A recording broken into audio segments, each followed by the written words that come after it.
Saturday, September 6th, 2025 here, Rusty, Rhode Island. So we got those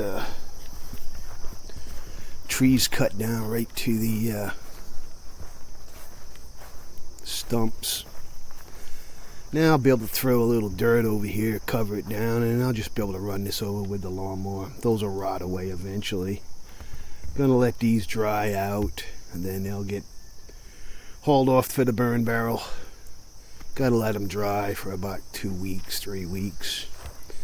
Another beautiful day here in Rusty, Rhode Island. Took the 36 out riding yesterday. Had to get out of the house, man. I was like gotta get out of here, go do something. So me and Lucky took a ride to the beach. Let's go in the garage. Cheers. Go on, better go make some more. So I pulled the carburetor apart yesterday. So you can see I put some lacquer thinner inside of the carburetor. Take a peek here. No drips. So I'm determined that this carburetor does not leak. I had, let me just set this down here. So I had gasoline inside of this carburetor for 4 days, and not a drop dripped out, and now I've got it taken down, and I can see right inside the chamber here, and it's not leaking. You can see the bottom side is completely dry. Now there are 5 areas they say could leak. You've got your 2 secondary jets, your 2 primary jets, and then there's another small plug. Where is it? Right here. I guess you can't see that unless I move the camera. Right here is one more plug. This is the 5th plug, which is, I think, what's that? That's the check valve for the accelerator pump. But when I'm looking at these, I can see that there's already some sort of, I see a piece just flaked off. There's some kind of epoxy on those already. So whoever did this carburetor did what they recommended. I don't know if they use JB Weld or all metal, what they use, but I always thought you weren't supposed to use that in gasoline. But maybe where it's just used to be glued in, because gas is not going to get between the lead plug and the casting. I don't know. So I'm not going to bother with those because they've already been epoxied in. I can see the epoxy around the edges on all 5 places where it could possibly leak. So when this carburetor was remanufactured, wish I could read the date. It just says J. Payne remanufactured. It says 11/39. I don't know what that means.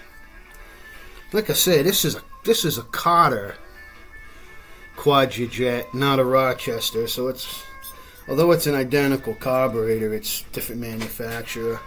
I'm wondering if it was maybe the Rochesters that had that problem. But then again, I don't know. See, this is where I don't think I've worked on a carburetor. I mean, I did a little work on that truck that was here, the 65 carburetor, but I just put an accelerator pump in it. And I actually had one on the shelf. I can't believe it.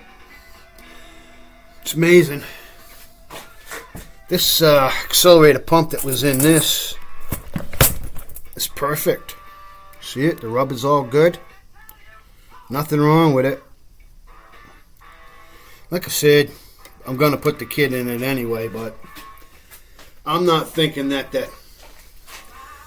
I'm convinced that this carburetor is not leaking. I mean, I just had it sitting here for, It's been 6 hours with that stuff in there and not one drop leaked.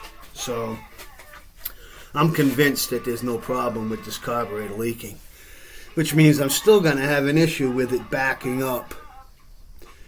And my thought is maybe to go to an electric fuel pump anyway. So, oh man, what a time I had getting these axle bolts off. They were some tight. It took, I had to keep letting my compressor build up to 130 psi, then I could get a couple bolts out. So now that I have the axles out,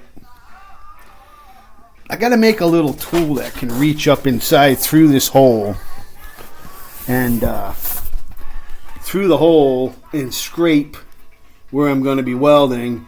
Then I got to use rags, and it's going to take a little time, but I'm going to put my camera up inside of there when I'm welding and see what it's doing so I can show what I'm talking about the stuff. You'll be able to see it because I'm going to bring the camera and charge it up and put it up in there and show you after I weld.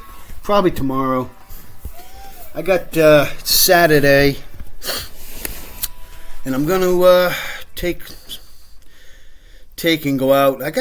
I'm getting, I guess they call it cabin fever. I need to get the frick away from the house for a while.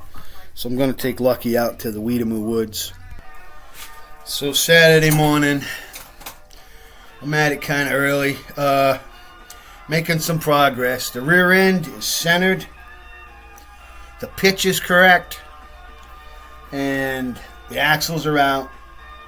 All I got left is to get my welding gear set up. I got the pieces pulled off of the other rear end that hold the shocks. So I got to weld the hats and the shock mounts on.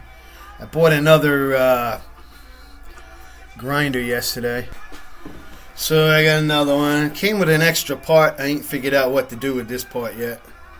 So I'll be getting started cutting stuff up again.